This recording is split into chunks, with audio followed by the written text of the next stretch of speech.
ఆమెను రాళ్లతో కొట్టడానికి వచ్చారు, కాని ఒక వాక్యం ప్రతి రాయిని కింద పడేసింది.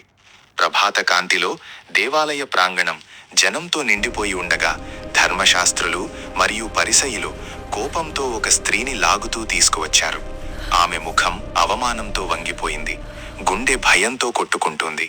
జనసమూహం మధ్య ఆమెను నిలబెట్టి వ్యభిచారంలో పట్టుబడిందని ఆరోపించారు.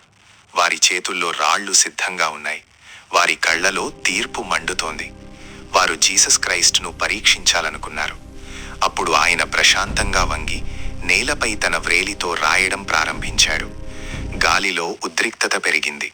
చివరకు ఆయన లేచి చెప్పాడు, మీలో పాపము లేనివాడే ముందుగా ఆమె మీద రాయి వేయుము. యోహాను 8:7.